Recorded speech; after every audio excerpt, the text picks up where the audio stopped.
예수님은 나의 왕, 나의 주인, 나의 생명이십니다. 하나님 아버지, 헬라인이며 의사인 누가를 통해 세례 요한의 탄생 과정과 마리아가 성령의 능력으로 예수님을 잉태했다는 역사적 사실을 알게 하셨습니다. 의사의 전문성을 살려 예수님의 유아기, 아동기, 청소년기를 기록하게 하시어 사람으로 오신 예수님을 눈으로 보듯이 생생하게 알게 하시니 감사합니다. 예수님의 이름으로 기도합니다. 아멘. 오늘 읽을 말씀은 누가복음 1장과 2장입니다. 이 말씀의 핵심은 첫째, 의사인 누가는 세례 요한의 탄생 과정과 예수님이 성령으로 잉태되셨음을 증거하고 있습니다. 둘째, 가이사 아구스도의 영이 내려졌을 때 예수님이 탄생했음이 기록되었습니다. 셋째, 누가는 예수님이 유아기, 아동기, 청소년기를 거치며 지혜와 키가 자랐음을 구체적으로 기록하고 있습니다. 누가복음 개관. 누가는 이방인인 데오빌로에게 예수 그리스도에 대해 차례로 써 보내야 하는 필요성을 느끼고 이 책을 기록했습니다. 누가는 사도 바울의 2차 전도 여행에 만난 의사이며 역사가로서 예수님의 삶과 죽음을 시간 순서대로 기록하고 있습니다. 누가복음과 사도행전을 제외한 모든 성경은 유대인이 기록하였습니다. 헬라인인 누가는 복음이 이방인에게도 진정 기쁜 소식이길 바라는 시대에 기록했습니다. 이 책은 주후 59년에서 63년 사이에 기록되었을 것으로 추정됩니다. 어떤 이들은 이보다 15년에서 20년 후로 생각하기도 합니다. 마태와 마가와 요한은 예수님을 직접 보고 만난 사람들인 반면에 누가는 예수님을 직접 만난 적이 없는 사람입니다. 누가는 자신이 이방의 헬라인이었기 때문에 자기의 글이 역사적 사실임을 확증할 수 있도록 자료를 자세히 조사해서 기록하고 있습니다. 누가복음에는 같은 공간 복음인 마태복음과 마가복음에 없는 자료가 많이 수록되어 있습니다. 세례 요한의 탄생과 나인성 과부 아들의 치료, 선한 사마리아인의 비유, 탕자의 비유, 불의한 청지기 비유, 부자와 나사로의 비유 등은 누가복음에만 기록되어 있습니다. 세례 요한의 설교와 예수님의 제자가 12사도 이외에 70명이 있었고 그들을 파송했다는 내용도 누가복음에만 기록되어 있습니다. 예수께서 나사렛에서 취임하신 설교와 예수를 따르는 여인들에 대한 내용이 기록되어 있습니다. 삭개오가 예수를 만나는 그림 같은 장면이나 엠마오로 가는 두 제자를 만나 부활하신 후 모습을 보여주고 제자들 앞에서 생선을 잡수시는 모습을 보여주고 있습니다. 부활을 믿지 못하는 제자들에게 모세의 글과 시편, 예언서에 자신을 묘사한 내용을 보여주며 설명하는 생생한 묘사는 누가복음에만 있습니다. 누가는 여인들에게 지대한 관심을 보이고 있으며 약한 자, 가난한 자, 병든 자, 세리, 창녀, 사마리아인 등의 특별한 애정을 가지고 있습니다. 예수님의 인성과 자비하심을 반복적으로 기록하고 있습니다. 의사인 누가는 예수님의 탄생에 대한 과정을 자세히 기록하며 성령으로 잉태되었음을 밝혀주고 있습니다. 1장 누가는 1절부터 4절 말씀에 자신이 누구에게 어떻게 왜 이 글을 쓰는지 목적을 분명히 밝히고 있습니다. 누가는 예수님을 처음부터 보고 들은 일꾼들이 글을 썼지만 자신도 근원부터 연구해서 써야겠다는 필요를 느끼고 데오빌로라는 사람이 알고 있었던 내용에 확신을 주기 위해 글을 쓰고 있습니다. 데오빌로는 하나님의 사랑을 받는 자라는 뜻을 가진 그 당시 권력자였습니다. 하지만 그 이름의 뜻에서 알 수 있듯이 수많은 이방인 중 하나님의 사랑을 받은 자가 수신자임도 알 수 있습니다. 누가는 세례 요한의 탄생 기록을 자세히 다루고 있습니다. 우리는 누가가 의사임을 생각할 때에 그가 세례 요한이나 예수님의 잉태에 대해 자세히 기록하는 내용에서 이 모든 일이 역사적 사실임을 밝히려 얼마나 집중하는지 알 수 있습니다. 누가는 역사 기록을 살펴본 후 다윗 왕 때에 제사장들이 성전 직무의 효율성을 높이기 위해 모두 24반열로 나눠져 있음을 확인했습니다. 제사장은 자기 반열의 순서가 돌아오면 1년에 2회 그리고 한 번에 일주일 동안 성전 직무를 수행해야 했습니다. 이때 제사장들은 제비를 뽑아 제사장 직무를 분배받았습니다. 유대인들은 제비 뽑기를 단순히 우연이라고 생각하지 않고 하나님이 주권적으로 제비 뽑기에 관여하시고 그것을 통해 자신의 뜻을 드러내신다고 믿고 있었습니다. 요한은 포도주나 독주를 마시면 안 되는 나시린이었습니다. 이 요한은 말라기어 예언처럼 엘리야의 심령과 능력으로 일할 것입니다. 가브리엘은 미가엘과 더불어 성경에 그 이름이 언급된 두 천사 중 하나입니다. 미가엘이 하나님의 백성을 보호하기 위해 사탄의 세력과 싸우는 전투적인 천사라면 이 가브리엘은 사람들에게 하나님의 기쁜 소식을 전달해주는 메신저 역할을 하는 천사입니다. 요한의 아버지 사가랴에게 가브리엘 천사가 아들의 잉태 사실을 말했지만 그가 믿지 않으니 말 못하는 자가 되게 하였습니다. 그것은 분명 사가랴의 믿음 부족에 대한 가벼운 질책이었습니다. 사가랴는 하나님이 하시려는 일을 의심했기 때문에 그 일이 이루어지기까지 벙어리로 반성해야 했습니다.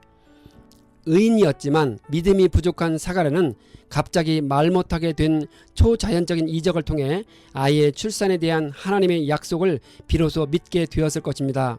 요한의 어머니 엘리사벳이 임신한 지 6개월이 되었을 때 가브리엘 천사가 마리아에게 예수의 잉태 사실을 알렸습니다. 마리아는 수많은 처녀들 중에서 특별히 하나님의 선택을 받아 예수를 잉태하는 소중한 직무를 맡았기 때문에 은혜를 받은 자로 언급되고 있습니다. 후일 예수님은 하나님의 말씀을 듣고 지키는 자가 마리아보다 더욱 복된 자라고 말씀하셨습니다. 이름을 왜 예수라고 했을까요? 예수는 하나님은 구원이시다라는 뜻으로서 그 이름은 하나님께서 자기 백성을 구원하실 것이라는 징표였습니다. 구약시대에는 이 이름이 여호수아 또는 예수아로 쓰였습니다. 마리아가 나는 주님의 여종입니다. 당신의 말씀대로 나에게 이루어지기를 바랍니다라고 하니 천사가 떠났습니다. 마리아의 이 고백이 있고 없고에 따라 엄청난 차이가 납니다. 성령님의 일방적이고 강제적인 잉태가 아니라 마리아의 수용을 듣고 예수가 잉태됐다는 사실은 하나님의 일하시는 순서를 깨닫게 해줍니다. 천사의 수태고지를 받은 마리아는 친족 엘리사벳이 잉태했다는 소식을 전해 듣고 기쁨을 나누고 싶어서 급히 달려갔을 것입니다. 마리아가 잉태 소식을 들은 때는 엘리사벳이 임신한 지 6개월이 지났으니 뱃속에서 태동을 느낄 수 있는 시기입니다. 엘리사벳이 마리아의 목소리를 들었을 때에 태중의 아이가 기쁨으로 뛰는 것을 느꼈습니다. 누가는 이 사실을 기록하며 의사로서 하나님의 치밀하신 기획을 깨달았을 것입니다. 마리아는 예수가 하나님의 약속된 선물이라는 사실을 깨달았습니다. 하지만 예수 나이 12살 되던 해의 유월절 때 예루살렘 성전에 있었던 사건을 살펴보면 그녀는 예수가 성육신하신 하나님이라는 사실을 깨닫지 못했음을 보여줍니다. 마리아는 자신이 가난한 데다가 어리고 여자임에도 불구하고 위대한 목적을 위해 하나님에 의해 사용되어졌다는 경이로움으로 충만했습니다. 그녀는 자신에게 일어난 일에 대해 충만한 기쁨과 감사로 하나님을 찬양했습니다. 세례 요한이 탄생했을 때 이름을 무엇으로 할 것인가에 대해 그의 어머니와 아버지의 행동을 보고 사람들이 놀라면서 사가랴의 혀가 풀려 말할 수 있었습니다. 사가랴는 성령 충만함을 받아 예언을 했습니다. 사가랴는 성령에 사로잡힌 상태에서 메시아를 통해 자기 백성 이스라엘을 돌보시고 구원하시는 하나님을 찬양했고 메시아의 선구자가 되어 그의 길을 준비할 세례 요한에 대해 예언했습니다. 사가랴는 하나님이 우리를 위하여 구원의 뿔을 다윗의 집에 일으키셨는데 이는 아브라함과 맺으신 언약을 기억하시고 주의 백성을 긍휼히 여기셨기 때문이라 고백했습니다. 2장 로마의 아우구스투스 황제가 칙령을 내려 온 세계가 호적 등록을 해야 했습니다. 그는 식민지 백성의 상태를 파악함으로써 로마의 평화 구현 및 원활한 세금 징수를 목적으로 14년마다 정기적으로 인구조사를 시행했는데 예수님의 탄생 연도에도 마침 인구조사가 있었습니다. 요셉이 다윗 가문의 자손이라는 사실은 구약 예언의 성취를 의미합니다. 구약의 선지자들은 장차 메시아가 다윗 왕의 가계에서 태어날 것이라고 예언했기 때문입니다. 예수님이 외양간에서 태어날 수밖에 없었던 이유는 수많은 사람들이 호적 등록하려 베들레헴으로 몰렸기 때문입니다. 예수님의 부모는 가난하여 방을 구할 수가 없었습니다. 예수님의 비천한 탄생은 그분께서 하늘의 영광을 뒤로하고 이 땅의 사람들을 섬기기 위해 오셨음을 알려줍니다.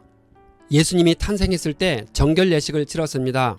모세 율법에 따라 유대인들은 아이의 출생에 관련하여 3가지 의식을 치러야 했습니다. 첫째, 할례. 모든 남자아이는 태어난 지 8일 만에 할례를 치러야 합니다. 둘째, 장자의 대속. 아이가 장자일 경우 하나님께 바친다는 표시로 태어난 지 한 달 이후에 속전을 내야 합니다. 셋째, 산모의 정결례. 산모는 남자아이를 출산한 지 40일 만에 부정을 씻어낸다는 의미로 희생 제사를 드려야 합니다. 예수님은 구약의 율법을 철저히 지킨 구약의 인물이면서 새 언약의 신약을 여신 분이십니다. 시므온이 기다린 이스라엘의 위로는 구약의 선지자들이 예언한 그 메시아가 마침내 오셔서 이스라엘을 모든 압제에서 구원하여 회복시킴으로써 받는 위로를 가리킵니다. 하지만 구약의 마지막 선지자인 말라기 이후로 400년이 지나도록 영감받은 하나님의 선지자는 나타나지 않았습니다. 그래도 시므온은 포기하지 않고 끈기 있게 메시아의 오심을 기다린 외롭고 경건한 사람이었습니다. 대부분의 유대인들은 메시아가 이스라엘만을 위해 오신다고 알고 있었지만 시므온은 성령의 감동을 받은 상태에서 예수님을 바라볼 수 있었기 때문에 올바른 메시아관을 가질 수 있었습니다. 후일의 사도 바울은 이방인들이 유대인이 되지 않고도 그리스도 예수 안에서 하나님의 축복에 참여한다는 개념을 그리스도의 비밀이라 불렀습니다. 유대 남자들은 매년 6월절, 오순절, 초막절에 예루살렘에 올라가 절기를 지켜야 합니다. 하지만 바벨론 포로 이후 율법을 지키기 어려웠습니다. 그래도 경건한 유대인들은 이스라엘의 최대 절기인 6월절만이라도 꼭 참석하려 했습니다. 예수님이 12세 때 예루살렘에 올라갔습니다.